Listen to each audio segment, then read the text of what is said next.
북한이 왜 미국 항모 재출동에 이렇게 크게 반발하고 있는 걸까요? 전문가 연결해서 알아봅니다. 양욱 아산정책연구원 부연구위원 나와 계십니다. 나와 계시죠? 예, 안녕하십니까. 예. 안녕하십니까. 북한이 또 탄도미사일을 발사했는데 지금 열 이틀 만에 6차례, 그러니까 이틀 만에 한 번씩 도발을 감행하고 있습니다. 최근 미사일 도발의 특징과 의도는 뭐라고 보십니까?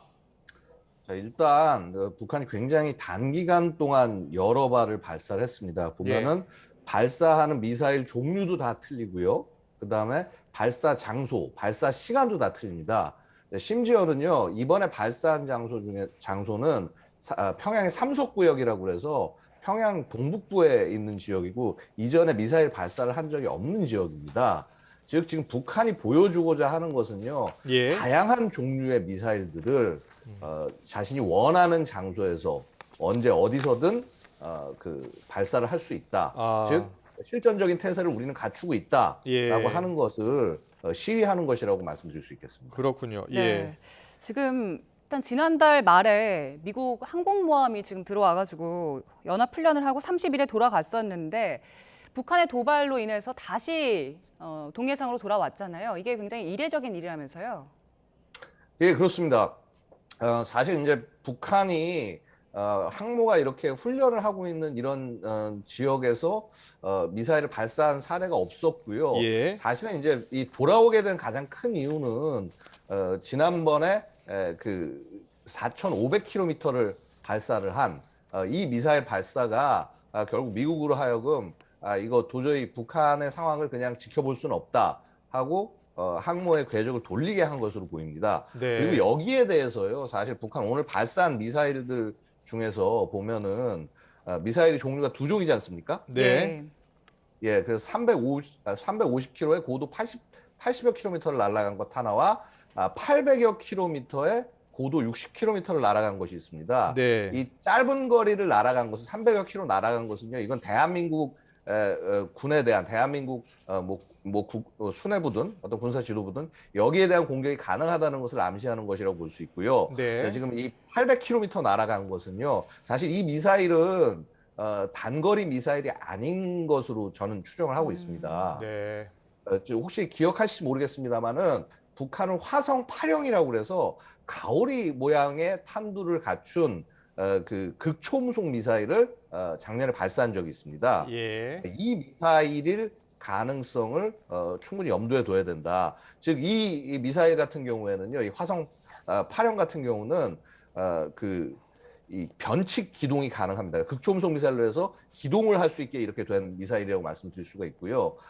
특히 이제 그 중국의 둥펑 17이라고 그래서 항모 킬러라고 우리가 뭐 부르기도 하는 그 미사일이 있는데 이것을 북한이 흉내낸 미사일로 보입니다. 그래서 결국 이 미사일 발사는 미 항모 전단에 대해서 우리가 공격할 능력이 있다라고 하는 부분들을 시위한, 그래서 굉장히 한 발 더 나간 그런 성격의 도발이라고 말씀드릴 수 있겠습니다. 알겠습니다. 그리고 미 항모 강습단이 사실 어제 오후 8시쯤 우리 수역으로 들어왔고요. 오늘부터 이제 한미일 연합훈련을 합니다. 그런데 핵항모 레이건호가 주축인 이 항모 강습단, 여기에 대해서 북한이 강하게 반발하고 있는 이유가 있을 텐데요. 이 항모 강습단이 도대체 어느 정도의 전투력을 갖고 있는 겁니까? 자, 일단요, 이 항모 강습단이 가장 중요한 것은요, 이제 안에 이제 함재기, 그러니까 전투기들을 보유하고 있다는 것이고요. 4.5세대 이상 전투기를 50에서 60대 정도 보유를 하고 있습니다. 이게 숫자가 그렇게 많지 않아 보일 수도 있습니다만은 사실은 상당한 능력을 가진 전투기들이기 때문에 사실 북한 군 전체 항공 전력을 합쳐도 그 능력을 이렇게 비교할 수 없을 정도로 우위에 있는 전력이라고 할 수 있고요. 자, 이러한 항공모함이라고 하는 것은 결국은 적국을 초토화시킬 수 있는 능력을 가지고 있기 때문에 미국이 이 대한민국에 제공하는 확장 억제 역할을 하는 자산들 가운데 재래식 자산으로는 가장 강력한 것 중에 하나다라고 말씀을 드릴 수가 있습니다. 바로 그런 이유 때문에 북한이 매우 강렬하게 항모에 대해서 반발을 하고 있는 것이고요. 특히나 지난 정권 같은 경우에는 항모가 이 한반도 안에서 이렇게 예를 들어서 기항을 하고 또 이렇게 다국적 훈련까지 실시하는 이런 경우들이 거의 없었는데 이렇게 다시 이런 훈련들이 재개된 것에 대해서 굉장히 격한 반응을 보이고 있다라고 말씀드릴 수 있겠습니다. 네, 알겠습니다. 네, 양호 연구위원님 지금 법원 관련 속보가 들어와서 정리를 해드렸습니다. 계속해서 북한의 도발 관련해서 질문을 더 드리겠습니다. 자, 근데 북한이요, 말씀하신 것처럼 이 핵 항모를 가장 두려워하는 이유는 여기에 탑재된 전투기, 특히 스텔스기가 있기 때문이라면서요. 아, 예, 그렇습니다. 지금 제가 이해하고 있기로는 레이건 항모에는 아직 그 F-35 스텔스기는 아직 배치는 안 됐습니다만은 네. 이제 곧 배치가 될 것입니다. 예. F-35C형 같은 스텔스기가 배치될 경우에는 북한의 입장에서는 이거 들어오는 걸 탐지도 하지 못하고요. 이 스텔스기가 들어와서 예를 들어서 소위 참수 공격 같은 것도 충분히 가능하기 때문에 당연히 그 겁을 먹을 수밖에 없습니다. 근데 하지만 지금 로널드 레이건 함이 운용하고 있는 슈퍼 호넷 같은 이 항공기도 이게 주력인데 이 기체만 하더라도 굉장히 정밀 공격이 가능하고 혹시 뭐 영화 탑건 매버릭 보시면 아시겠지만 거기 나왔던 그 항공기를 그대로 운용을 하고 있다 이렇게 보시면 되겠습니다. 네. 레이건호가 지금 다시 돌아왔는데 이런 상황에서도 북한이 계속해서 도발을 할 것으로 볼 수 있을까요? 저는 지금 이 북한이 상당히 이 도발의 강도를 계속 높여나갈 가능성이 충분히 있다. 일단 그 10월 10일 당창건 기념일까지는 이런 미사일 발사가 이어질 가능성은 충분히 존재한다고 봅니다. 예. 지금 이제 보시면은 오늘 그 삼석지구라고 해서 새로운 발사 지점에서 발사를 보여줬는데 네. 이제 뭐 그 이외에도 우리가 이전에 보지 못한 신규 발사지에서 추가적으로 몇 차례 더 일단 한 10월 10일 정도까지 발사할 가능성은 충분히 존재한다. 이렇게 말씀드리겠습니다. 알겠습니다. 그리고요, 현무 미사일 낙탄 사고 있지 않습니까?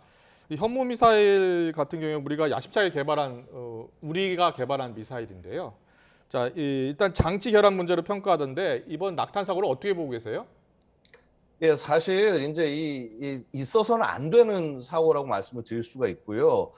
이 뭐 서킷이나 이런 부분에 어떤 뭐 문제가 좀 있지 않았나. 사실 이게 보면은 우리 현무 미사일이 기본적으로는 러시아의 그 이스칸데르 미사일을 바탕으로 해서 우리가 만들어 놓은 것이고요. 예. 이게 보면 이스칸데르 미사일도 이번 우크라이나전에서 비슷한 사건이 일어난 적이 있습니다. 그래서 혹시 그런 어떤 근본적인 결함이 아닐지 이런 부분들을 조금 한번 주의해서 살펴볼 필요가 있습니다만은 그럼에도 불구하고 일단 이 미사일들 굉장히 상대적으로 여러 차례 발사했고 성능 검증이 된 미사일이기 때문에 어떤 추가적인 조치로 충분히 이것은 대응할 수 있지 않을까 뭐 일단 이렇게 생각을 합니다. 어쨌거나 계속 이 미사일들의 능력들을 계속 가다듬으면서 그러면서 실제 안 좋은 상황이 났을 때 잘 대응할 수 있도록 준비를 갖춰야 될 것입니다.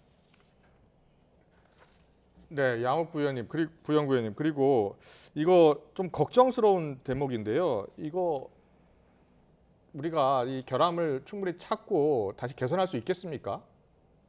이게 이제 누차 말씀을 드립니다만은 이제 예. 2017년에도 비슷한 사건이 한 번 있었습니다. 그때는 바다로 추락을 했었고요.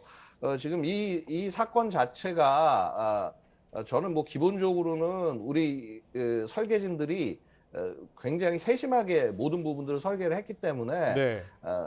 충분히 그 문제점을 찾아내고 대응을 할 수 있을 것이다. 근데 저는 그나마 다행이라고 생각을 하는 것이 예. 이것이 뭐 계속 발사를 안 하고 있다가 나중에 정말 위급 상황 때 이런 일이 발생하면 정말 큰일인데 이것을 지금이라도 찾아냈다라는 것을 다행이라고 생각을 하고 굉장히 빠른 시일 내에 이 문제를 해결해야 된다 이렇게 말씀을 올리겠습니다. 네, 알겠습니다. 여기까지 듣겠습니다. 지금까지 양호 아산정책연구원 부연구위원과 함께했습니다. 잘 들었습니다. 고맙습니다.